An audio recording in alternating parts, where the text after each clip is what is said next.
Hey everyone, welcome to Look What You've Done, the brand new podcast series in the Animal Training Fundamentals catalog. And let me tell you, this one is special. Why? Because this series is all about celebrating impact. The goal here, R.I.A., relate, illuminate, and activate. We're going to relate to the incredible stories of others, illuminate their contributions, and activate by giving you tangible steps to keep pushing our industry forward. Because let's be real, progress doesn't happen by accident. It happens because of people who refuse to back down. I'm your host, Barbara Heidenreich, and I am beyond thrilled to take you on this journey. And today we are kicking things off with a story you need to hear. We're diving into the remarkable life of Charles Henry Turner, a scientist whose work shaped what we know about animal learning and cognition today. And yet, his name is rarely mentioned in the history books. Why? Well, we're about to get into that. Turner wasn't just an entomologist. He was an innovator, a pioneer in comparative psychology, and a firm believer that even the tiniest creatures could learn, problem solve, and adapt. And he was doing this at a time when he faced immense societal barriers. So let's get to know Charles Henry Turner, shall we? Now, throughout history, we've seen people who push boundaries, people who refuse to accept that's just the way things are. Charles Henry Turner was one of those people. Born in 1867 in Cincinnati, Ohio, Turner grew up in a world that didn't make it easy for African Americans to pursue science, let alone lead in the field. But that didn't stop him. He graduated as valedictorian of his high school, went on to earn his bachelor's and master's degrees at the University of Cincinnati, and eventually became one of the first African Americans to earn a PhD in zoology from the University of Chicago in 1907. Now, here's where things get frustrating. Despite his groundbreaking research, Turner was repeatedly denied positions at major research universities. Let's be real, racial barriers are a thing. Instead, he spent most of his career teaching high school science, a position that, while noble, was far below his credentials. But did he let that stop him? No way.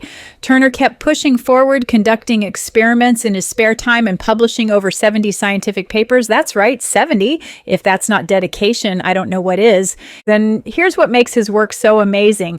At a time when many scientists believed insects were just little reflex-driven machines, Turner proved them wrong. He showed that ants, bees, and even cockroaches could learn, remember, and adapt. One of my favorite Turner experiments, his work with honeybees. You guys, he designed intricate experiments using colored discs to prove that bees could distinguish colors and patterns. He even used schedules of reinforcement, yes, reinforcement schedules, to remove potential confounds like scent detection. This was revolutionary because it challenged the idea that insect behavior was purely instinctual. Cool, right? But wait, there's more. Turner was also one of the first scientists to demonstrate Pavlovian conditioning in insects. He showed that moths could learn to associate a sound with an upcoming event. Think about that. At a time when people thought learning was reserved for higher animals, he was proving that even moths could form associations. And then there were the ants. Oh, the ants. Turner wanted to know, do they just rely on instinct, or can they actually learn to navigate complex environments? So he set up a maze, yes, an ant maze with a reinforcement at the end, pupae, because, ants love their pupae.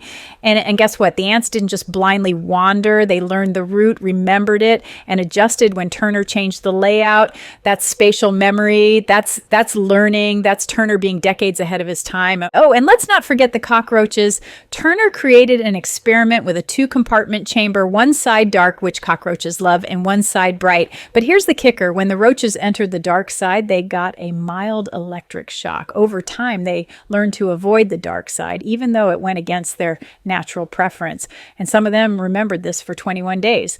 That's long-term memory, folks. In a cockroach, these studies laid the groundwork for modern insect behavior research. And yet, how many people know Turner's name? Well, today you do, and that matters. And now let's talk action, because Look What You've Done isn't just about looking back, it's about moving forward. Turner's story reminds us that science isn't just about knowledge, it's about who gets to participate in the discovery of knowledge. So how do we keep breaking barriers? Here are a few ways. Support organizations that promote diversity in science. The Animal Behavior Society offers a Diversity Fund student registration fee award, and the Applied Animal Behavior Special Interest Group has a diversity award. Donate to scholarships and grants for underrepresented scientists. Consider contributing to funds like the Charles Henry Turner Award by the Animal Behavior Society, which supports students from underrepresented backgrounds in behavioral science.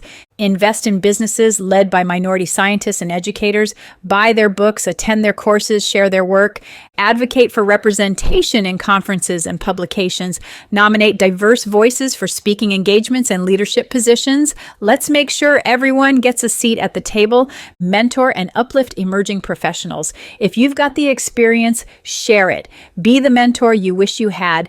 Engage with the work of scientists like Turner, read it, share it, keep the legacy alive. I'll put all these resources in the show notes for easy access.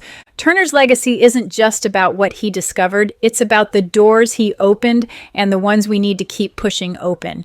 Thank you for tuning into this inaugural episode of Look What You've Done. If you loved this story, share it, spread the word, and don't forget to subscribe so you never miss an episode. Let's keep recognizing all the voices that have shaped animal behavior and training, because we're not going anywhere and neither is their impact. Until next time, keep pushing boundaries, keep learning, and keep making a difference.